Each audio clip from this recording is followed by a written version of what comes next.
오늘 우리에게 주신 하나님의 말씀은 신약 성경 데살로니가전서 1장입니다.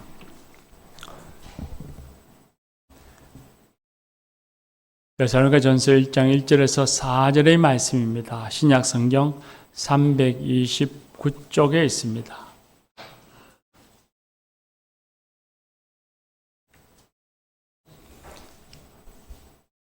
데살로니가전서 1장 1절에서 4절의 말씀입니다. 이것은 하나님의 말씀입니다. 이제 하나님의 말씀을 듣겠습니다. 바울과 실로아노와 디모데는 하나님 아버지와 주 예수 그리스도 안에 있는 데살로니가인의 교회에 편지하노니 은혜와 평강이 너희에게 있을지어다. 우리가 너희 모두로 말미암아 항상 하나님께 감사하며 기도할 때에 너희를 기억함은 너희의 믿음의 역사와 사랑의 수고와 우리 주 예수 그리스도에 대한 소망의 인내를 우리 하나님 아버지 앞에서 끊임없이 기억함이니 하나님의 사랑하심을 받은 형제들아 너희를 택하심을 아노라. 아멘. 이 말씀으로 은혜 주실 줄 믿습니다. 여호수아 중창단 찬양하겠습니다.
귀한 찬양 감사합니다.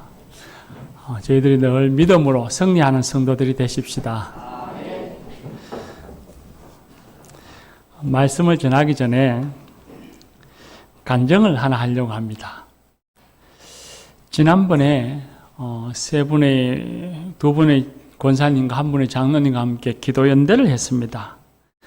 서로 5가지 정도의 기도 제목을 나누고 그리고 매일 새벽 기도 말씀 묵상한 것을 카톡으로 짧게 나누고 그리고 서로를 위해서 중보기도 했습니다. 그리고 매일 오후 9시가 되면 역시 서로를 위해서 기도했습니다. 저녁 시간에 기도하는 게 쉽지 않는 걸 알았습니다. 운동 시간하고도 겹치는 분이 있었고 또 손님이 오시면 그 손님 때문에 또 역시 9시간이라고 하는 시간을 맞추기가 쉽지 않은 그런 변수들이 있었습니다. 그럼에도 불구하고 이 세 분이 모두가 잘 따라와 주었고 또 함께 열심히 서로 기도했습니다. 제 기도 제목 중에 하나가 성대였습니다. 제가 수술한 지가 벌써 1년이 훌쩍 지났지만 얼마 전까지만 해도 수요 기도회를 하고 나면 목요일 새벽에는 목소리가 잘 나오질 않았습니다. 목이 확 잠기는 정도가 아니고 목소리가 나오지 않아서 거칠고 소리가 나오지 않아서 말하는 저도 힘들고 또 듣는 우리 성도님들도 굉장히 불편했을 거라고 생각합니다. 그래서 기도를 부탁했습니다. 수요 기도회 마치고 난 후에 목요일 새벽이 되어서 목소리가 쉬지 않고 변하지 않도록 기도해달라고 부탁을 했습니다. 그리고 기도연대가 일주일이 지나고 2주일째 두 번째 수요 기도회를 마치고 목요일 아침이 되었는데 목소리가 괜찮은 겁니다. 목소리가 거칠지도 않고 나오는 게 어렵지도 않고 평소에 내는 그런 목소리가 나왔습니다. 그리고 역시 그 다음 주도 계속 그렇게 목소리에 변화가 없이 편안하게 새벽 기도의 말씀을 전할 수가 있었습니다. 너무 기뻐서 우리 기도연대 한다는 분들에게 알렸습니다. 기도에 응답받았습니다. 그리고 기도연대가 마치는 날에 제가 감사해서 커피 대접했습니다. 기도연대는 주보에도 나와서 신청을 받고 있습니다만 우리 매일매일 말씀과 기도로 살아가기 위한 훈련입니다. 신앙은 훈련을 통해서 성장합니다. 가만히 있는다고 하늘에서 천둥이 치듯이 갑자기 무언가 내려와서 내 신앙이 성장하는 게 아닙니다. 반드시 훈련을 통해서 신앙은 성장되어지는 것입니다. 그리고 기도연대는 서로를 위해서 중보 기도하는 성도의 교제의 장이고 그렇게 서로 기도하는 가운데 함께 하나님의 은혜를 나누는 도구이기도 합니다. 주보에 우리가 중보 기도에 참여하자 하는 신청을 받고 있는데 꼭 여러분 참여해서 함께 나 혼자만의 은혜가 아니라 우리 모든 공동체가 함께 나누는 그런 하나님의 은혜를 체험하는 그런 기회가 여러분들에게 있기를 간절히 바랍니다. 할렐루야. 네. 오늘 데살로니가 교회에 주시는 하나님의 말씀 그리고 데살로니가 교회를 통해서 우리에게 주시는 하나님의 말씀을 우리가 읽었습니다. 데살로니가 교회는 바울의 2차 전도 여행 기간에 세워진 공동체입니다. 바울은 1차 전도 여행 때 방문했던 남부 갈라디아와 그리고 터키를 통해서 드로아까지 갔습니다. 거기서 도와달라고 손짓하는 마게도냐 사람들의 환상을 보고서 바다를 건너서 먼저 빌립보에 갔다가 그리고 그 다음에 데살로니카에 도착했습니다. 데살로니카에 도착한 바울 사도가 무엇을 했는지 어떤 일이 일어났는지 하는 것은 사도행전 7장에 잘 나옵니다. 사도행전 17장에 보면 바울은 빌립보를 떠나서 데살로니카에 이르렀습니다. 그곳에서 바울은 새 안식일에 걸쳐 요즘 우리로 하면 3주간이죠. 새 안식일에 걸쳐서 유대인 회당에서 성경을 가지고 했는데 그 당시에는 신약 성경이 없었으니까 구약 성경을 가지고 메시아가 예수 그리스도께서 고난을 받고 부활했다고 하는 소식을 전했습니다. 바울이 전한 예수님의 이야기를 들은 사람들이 야손이라고 하는 사람의 집에 모여들었습니다. 그때에 유대인들이 바울과 그 일행들을 감옥에 보내려고 데살로니가 시의 시청 관원에게 고소하고 그 집을 습격했습니다.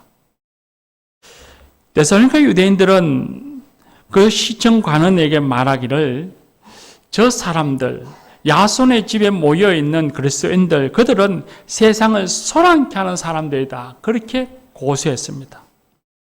당시 사람들은 그리스도인들을 세상을 소란케 하고 세상에 문제를 일으키는 사람, 불온한 자라고 그렇게 생각했습니다. 데살로니가에서만 그런 것이 아닙니다. 빌립보에서도 유사한 일이 있었습니다. 빌립보 사람들이 바울 일행을 붙잡아서 로마 관원들에게 넘겨주면서 고발하면서 말하기를, 이 사람들은 유대 사람들인데 우리 도시를 소란하게 하고 있습니다. 이 사람들은 로마 시민인 우리로서는 받아들일 수도 없고 실천할 수도 없는 부당한 풍속을 선전하고 있습니다. 라고 고발했습니다. 빌립보스에서나 데살로니가에서나 그 도시의 사람들은 그리스도인들을 보면서 세상을 소란케 하는 사람이라고 고발했습니다. 초대 그리스도인들은 세상의 기존 질서에 배치되는 다른 가치관, 다른 세계관을 전파하는 사람으로서 천하를 어지럽히는 사람이요, 도시를 소란스럽게 만드는 사람이라고 누명을 받았습니다. 이 일로 인해서 바울 사도는 데살로니가를 일찍 떠날 수밖에 없었습니다. 아직 여리고 아직은 자라야 될 때에 잘 돌봐주지 못하고 충분히 가르치지 못하고 떠났던 이 바울 사도는 데살로니가 교회가 늘 아픈 손가락이었던 것입니다. 그래서 데살로니가 전후서를 통해서 하나님의 말씀을 전했습니다. 교회 여러분, 왜 당시의 사람들, 성경이 기록될 때에 또 바울 사도가 복음을 전하던 그 고대 사회, 고대 시대의 사람들은 그리스도인들을 세상을 소란하게 하는 사람들이라고 생각했을까요? 데살로니가 교회는 도대체 어떤 공동체였기에 세상을 소란스럽게 한다고 그들이 고발했을까요?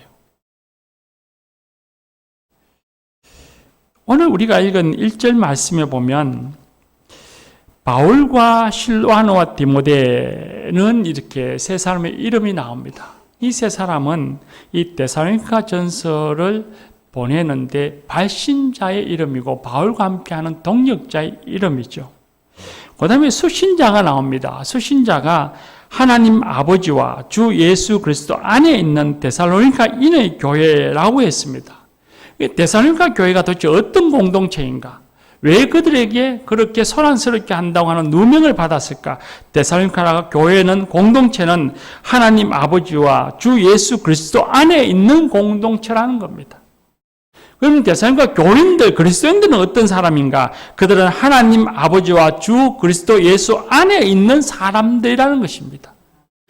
그렇다면 도대체 하나님을 아버지라 부르고 예수를 주와 그리스도라고 부르는 사람들, 그 사람, 그 공동체, 그건 당연히 무슨 뜻일까 하는 것입니다. 먼저는 데살로니가 교인들은 하나님이 아버지인 사람들입니다. 기독교의 핵심 중에, 우리가 믿는 신앙의 핵심 중에 하나가 창조주 하나님께서 우리의 아버지 되심입니다. 기독교 신앙의 출발이 되고 근간이 되는 것입니다. 일반적으로 사람들은 신이라고 하면 무서운 존재로 여깁니다. 인간의 죄, 거룩하지 못한 탐심, 이기심을 지적하고 정죄하고 벌을 주는 존재로 여깁니다. 이런 인식은 당시의 데살로니가 사람들, 고대 사람들의 공통적인 신이해였습니다.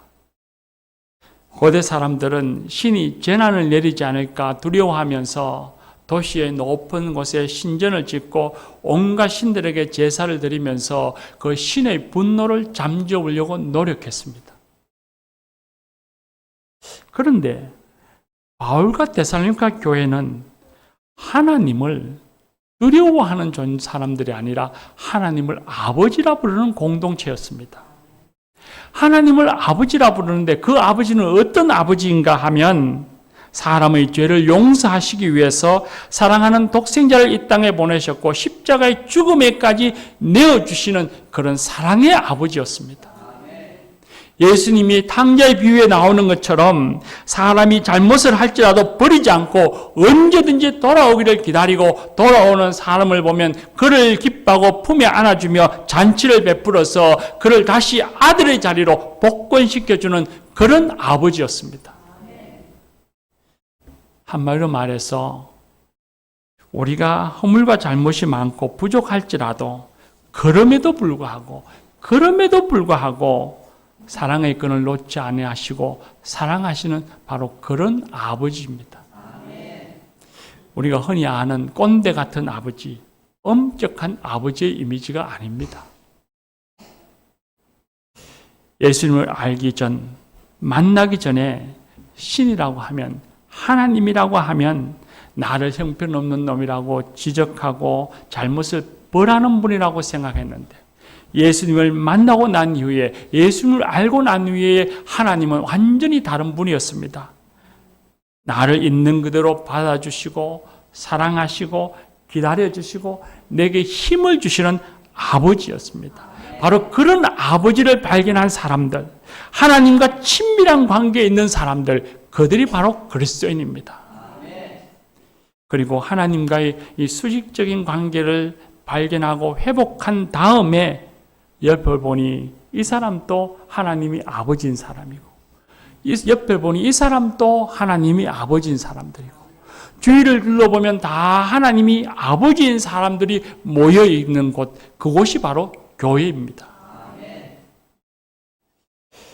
영화에서나 TV를 통해 보는 고대 도시는 웅장한 극장과 대형 목욕탕과 그리고 과학적인 상수도 시설과 같은 놀라운 건축물로 인해서 그 고대 도시가 대단히 세련되고 화려할 것이라는 우리는 상상을 갖습니다.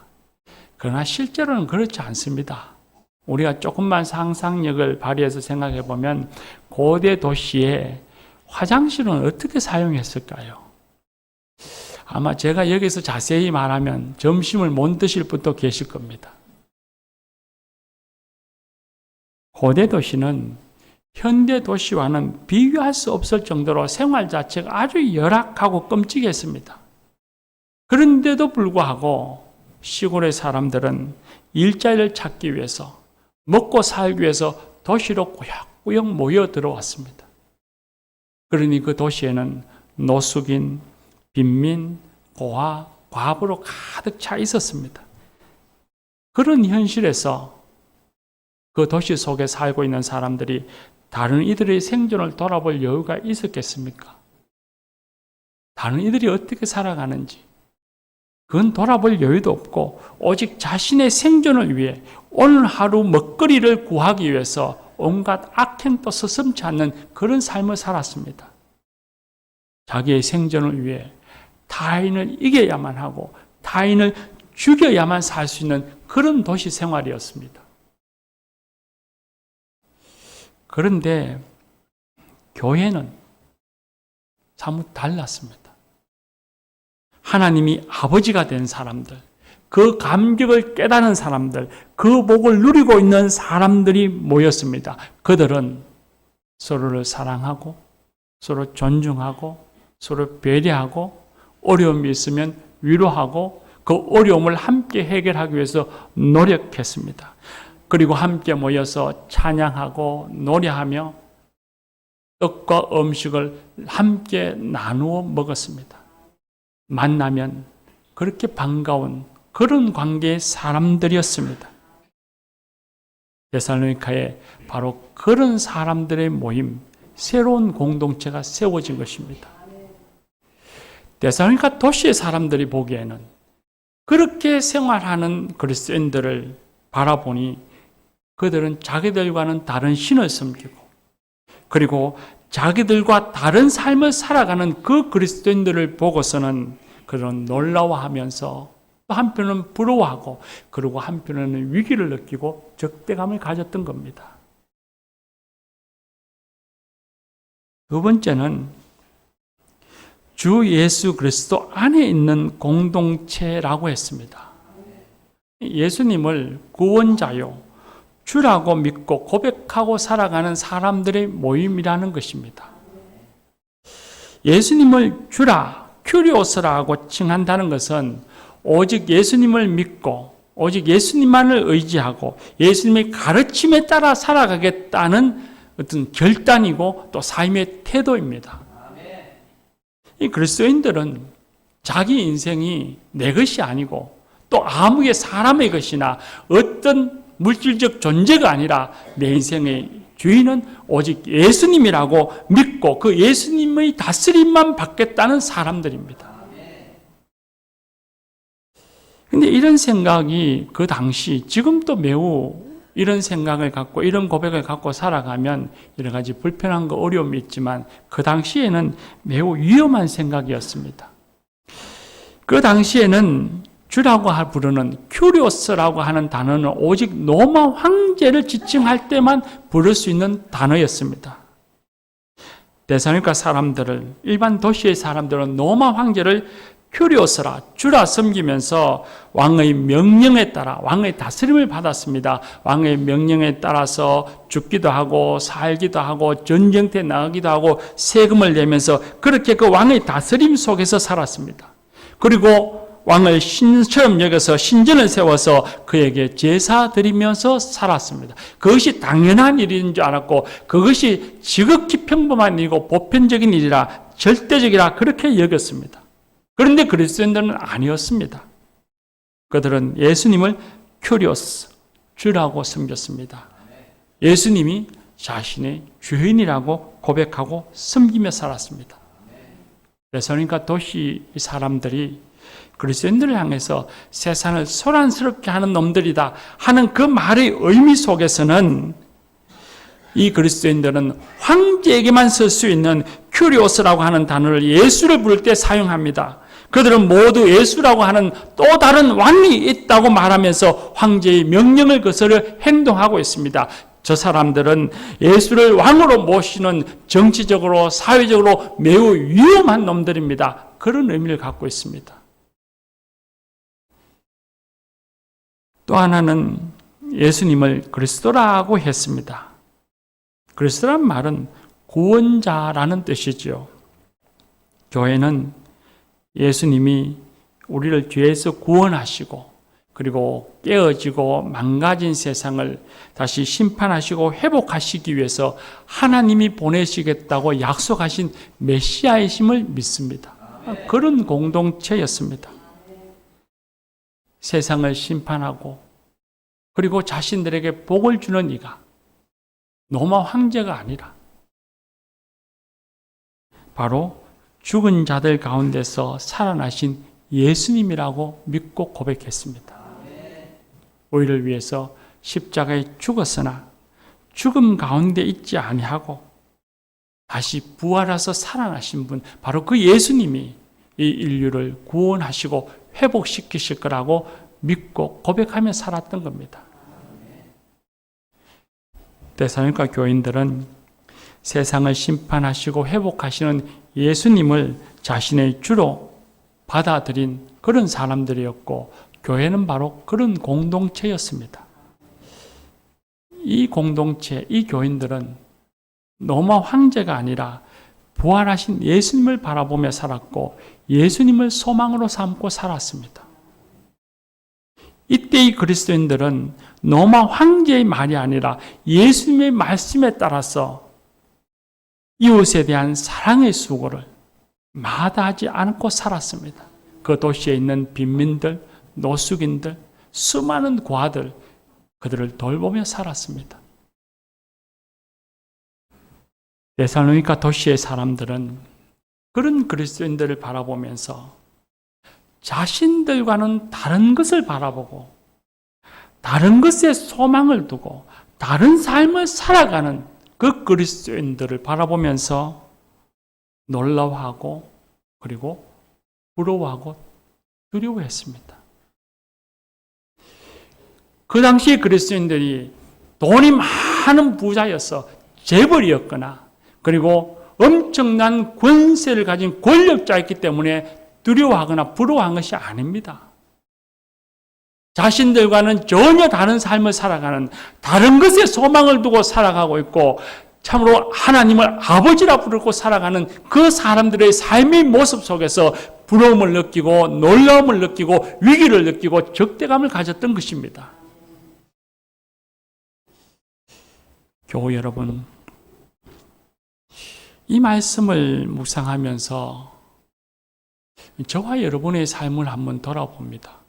우리 스스로 진솔하게 우리 스스로에게 한번 질문해 보십시다. 저와 여러분은 삶을 살아가면서 가족도 있고 또 동료들도 있고 친구들도 있는데 과연 그 사람들이 내가 그리스도인으로 살아가는 삶을 부러워하거나 놀라워하고 있습니까?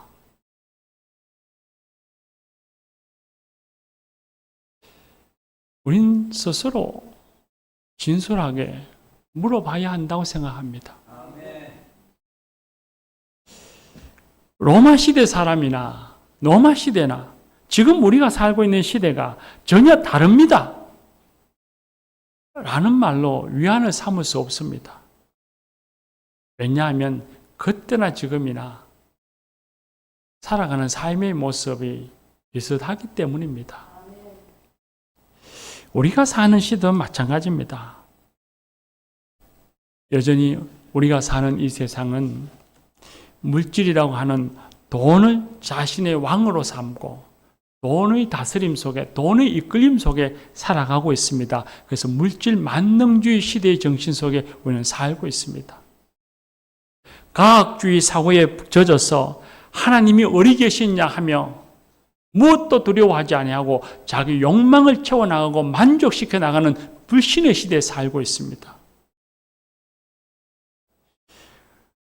과학과 자본이 우리의 삶의 미래를 책임져 줄 것이라고 믿고 의지하며 살아갑니다. 그런데 문명이 발달하면 발달할수록 더 많은 문제를 끌어안고 살아가고 있는데 그럼에도 여전히 자본이, 과학이 우리의 미래를 찬란하게 하고 유토피아를 일으킬 거라고 우리는 환상 속에 살고 있습니다.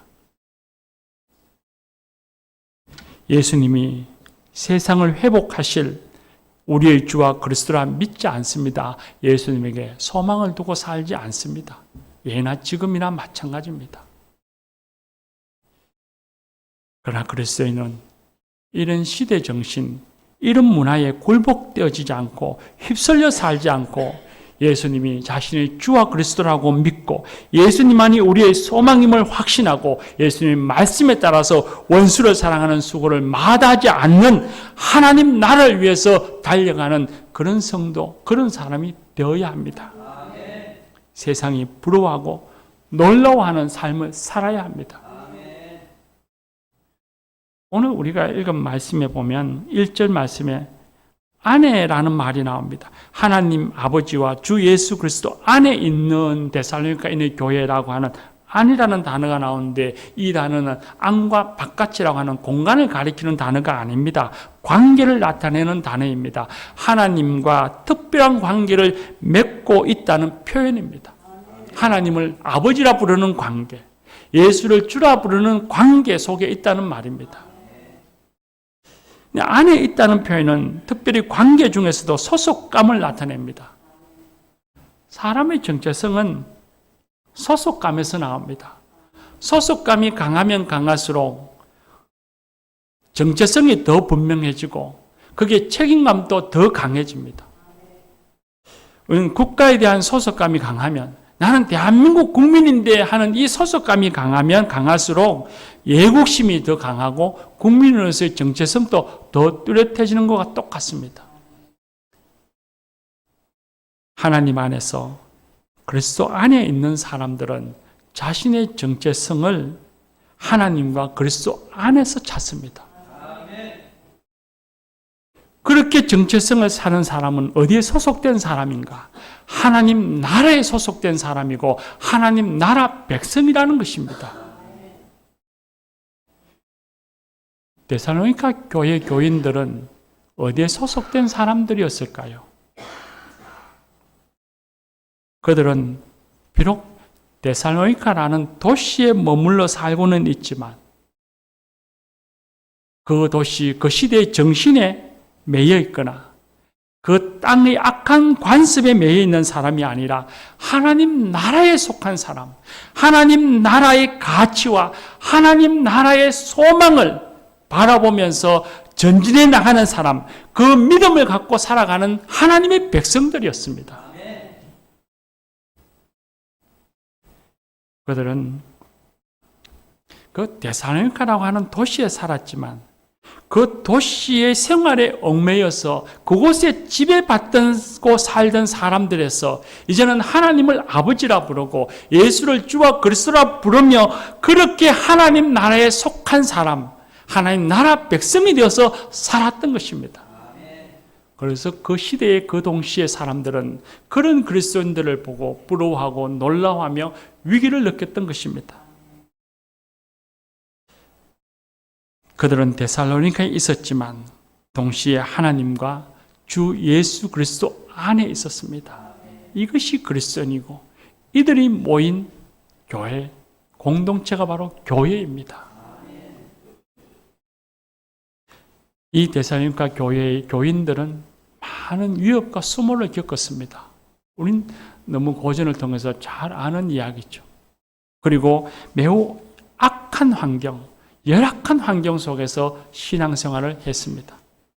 그러나 그들은 자신들에게 부여되어진 새로운 정체성을 잊지 않고 살았고 그리고 새로운 공동체를 세워나가며 살았습니다.